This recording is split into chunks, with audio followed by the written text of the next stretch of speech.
Alright, so on my previous vlog, we have discussed and shared with you the passes, the different passes that we have used in touring or roaming, traveling around Kansai Region. And that's in Osaka, Kyoto, and Nara. So that's for the 4-day itinerary in Japan. So you can check it out my previous vlog regarding those passes, different passes. So we have selected the Kintetsu Rail Pass as our pass for Nara. So right now we have used Aikoka first, going to the train station where we will be changing or exchanging our voucher, our cloak voucher for a real Kintetsu pass. So this is the place. We already got our passes. So that's for the railway ticket and the bus ticket that we will be using when we tour around Nara. Okay, so this will be the passes or the tickets that we will be using on the turnstiles, even on the buses. Yeah, so you will be given as well a rail pass guide, right?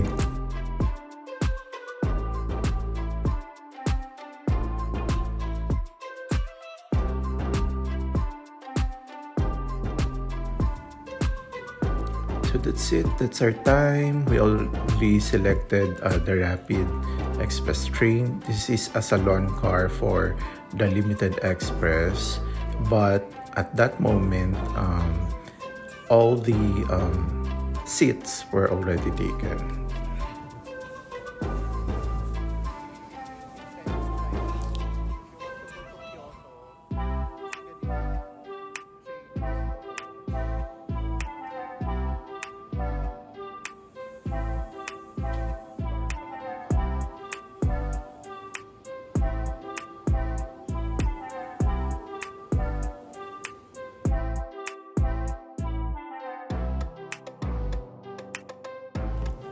Yeah, this train is just cute. It's fun. No, the designs are fun. So this is now our train. This is on a Kintetsu railway line. One of the two major railway lines that serves Nara. The other one is JR railway line.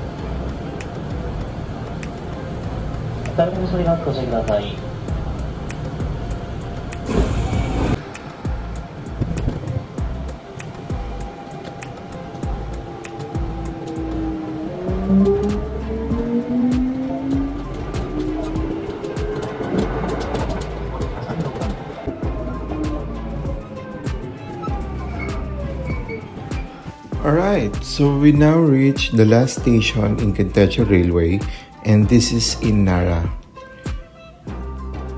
Look at their station. It's so clean. It's so nice. Yeah. As you may know, Nara is very well known with their deers, friendly deers. They have this Nara park full of deers roaming around. Don't forget to get your maps, the Nara map, and the guides. No, it's just on the station. It would really help you navigating around the area. Just after the station, it's the Higashimuki shopping street. If you get here too early in the morning, you can get some snacks here or just stroll on this shopping street. There's a lot of restaurants or even grocery or some food stalls where you can buy some snacks or even breakfast.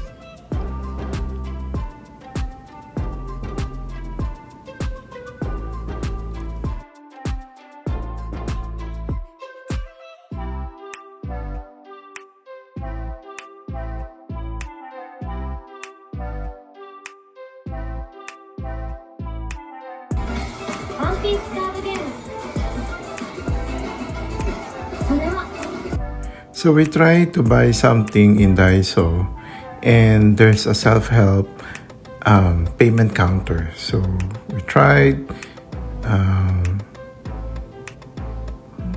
we get the code,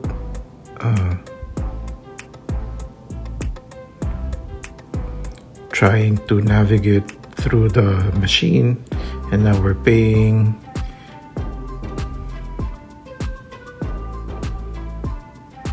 Just for experience, no? Alright, so our transaction is now complete. Here's our receipt. Then we move now to McDonald's and just choose some snack for breakfast because we will be walking again for 1,000 steps for today's itinerary.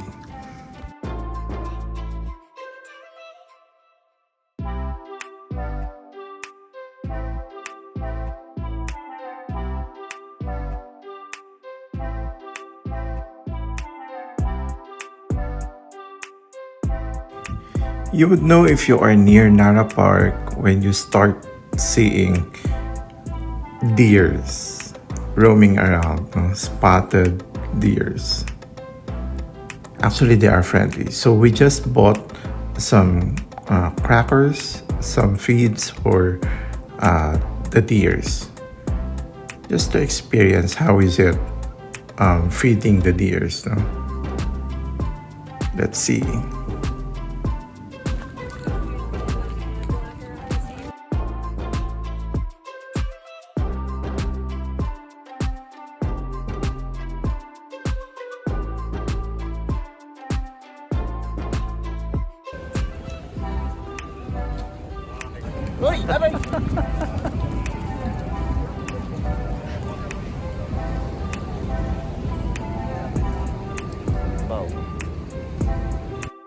Actually, when you started feeding them, they will really go for you, go after you.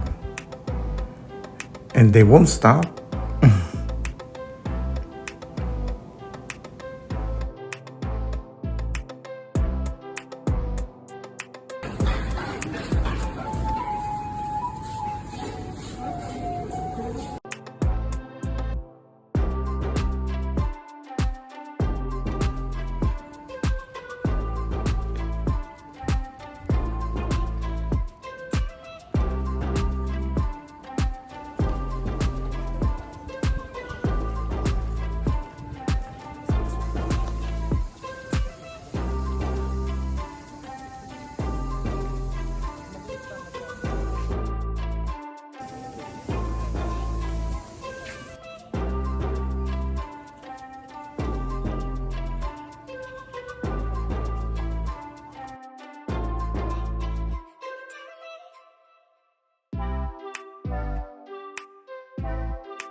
So we went as well to the nearby pond. After the encounters with a number of deers.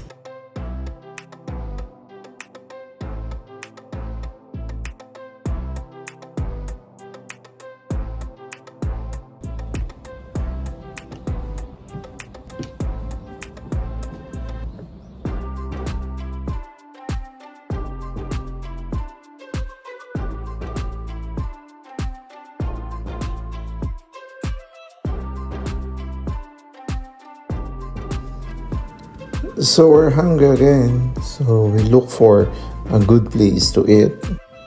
There's a TripAdvisor sticker there, so I think this is good. Yeah, so let's try.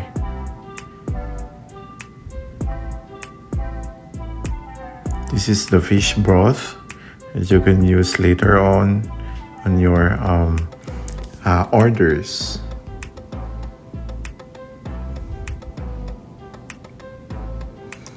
Yan. So we have the chukamen. That's a guide on how to prepare your chukamen or how to eat your chukamen. So we tried this one, and we later on we followed the procedures on how to eat chukamen.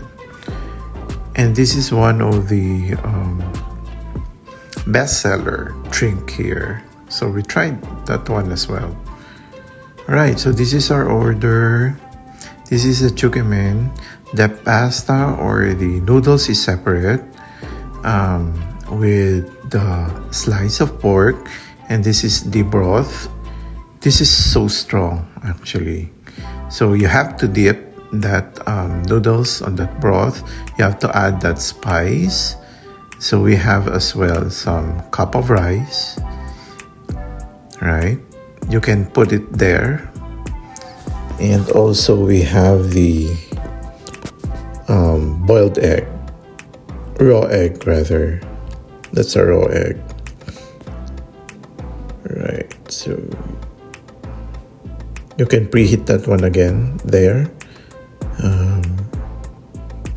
There's a guide there, we can follow that one on how to prepare this. So you can add some more soup stocks on the pot if the taste is strong. The base soup that have been given to you, if that's too strong, you can add more broth, fish broth. Okay, so let's see and try it. Teka.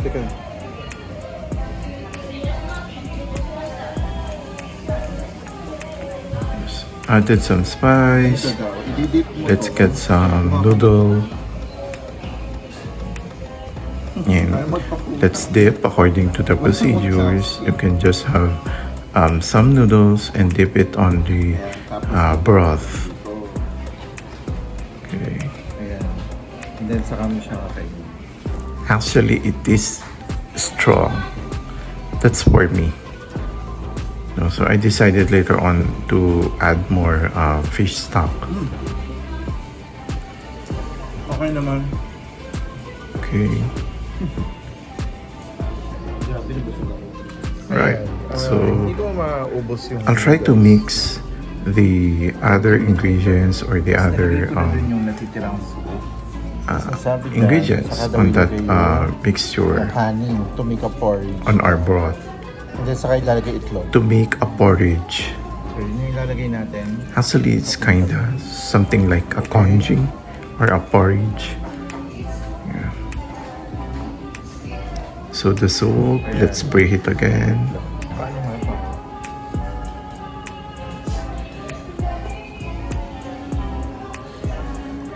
Are we following the procedures right? I don't know. So you have to add the rice. You have to add the raw egg on the mixture. Yeah. It will look like some porridge. So let's add some fish stock. Okay. Right. So this is their Instagram. Actually, it's really good. Worth a try. And the taste is really delicious. So that wraps up our tour in Nara. And we return to Dotonbori here in Osaka. We just need to go pick up some food items again. in Shinsaibashi and here in Dotonbori before getting back to our hotel. So that's it for today. Our day 3, the Nara trip that we had, and some shopping here in Shinsaibashi. That's it. Please like and subscribe. Bye.